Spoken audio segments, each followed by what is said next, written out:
presentasi saya kali ini saya buat untuk memenuhi UTS mata kuliah Metode Penelitian Bisnis oleh Pak Adi Musa.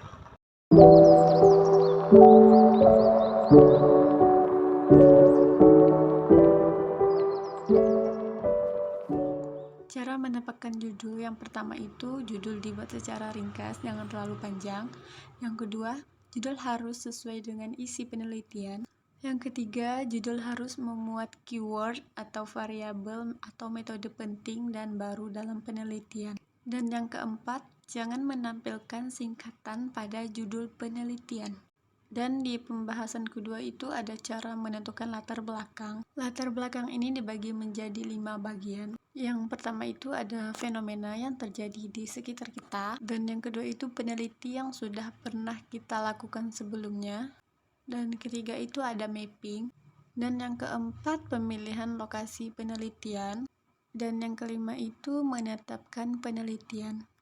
Lanjut di pembahasan berikutnya, yaitu cara membuat rumusan masalah. Rumusan masalah adalah salah satu elemen terpenting yang menentukan kualitas karya ilmiah, baik itu artikel, skripsi, tesis, atau laporan penelitian lainnya. Rumusan masalah merupakan penelitian yang dijelaskan dan dijadikan pertanyaan yang kemudian dicari jawabannya dari pertanyaan tersebut. Cara pembuatannya dibagi menjadi 5 bagian.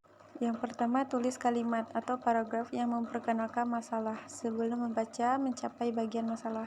Yang kedua, perumusan masalah atau pertanyaan penelitian dapat ditulis dalam bentuk daftar pertanyaan. Yang ketiga, dalam penelitian sosial, rumusan masalah tidak selalu ditulis, tetapi sering ditanyakan dengan menanyakan hubungan antara variabel. Yang keempat, masukkan kalimat pertanyaan yang relevan. Dan terakhir, selesaikan setiap pertanyaan. Yang pertama, lihat rumusan masalah penelitian. Jadi yang perlu ditekankan adalah untuk menuliskannya atau membuat tujuan penelitian perlu melihat kembali rumusan masalah yang telah kita tulis. Dan yang kedua, mencari kata operasional yang tepat untuk menjawab rumusan masalah yang ada. Dalam tujuan penelitian ini, mengidentifikasikan atau menganalisis. Yang kedua, mencari kata operasional yang tepat untuk menjawab rumusan masalah yang ada. Dalam tujuan penelitian ini, mengidentifikasi atau mendeskripsikan, menganalisis. Jadi, kata-kata operasional itu selalu dituliskan di dalam sebuah tujuan penelitian. Dan ini adalah contohnya.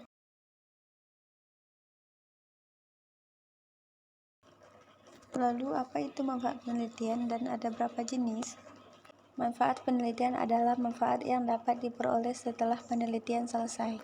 Pada umumnya, manfaat penelitian dibagi menjadi 2, yaitu manfaat teoritis dan manfaat praktis.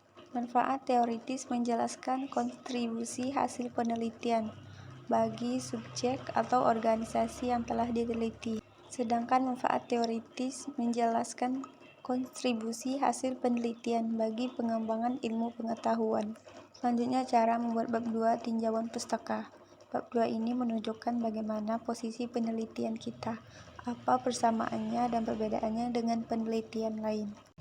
Ada 4 langkah-langkah membuat tinjauan pustaka. Yang pertama, kajian teori atau landasan teori. Yang kedua, penelitian terdahulu.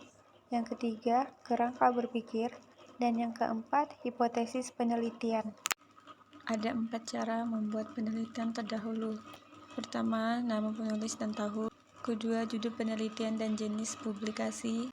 Ketiga, metode pendekatan dan sumber data.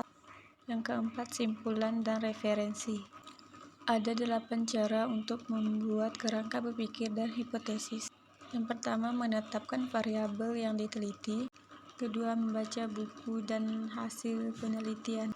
Ketiga, deskripsi teori dan hasil penelitian. Keempat, analisis kritis terhadap teori dan hasil penelitian. Kelima, analisis komparatif terhadap teori dan hasil penelitian. Keenam, sintesis kesimpulan. Ketujuh, kerangka berpikir, pengajuan hipotesis. Kedelapan, hipotesis.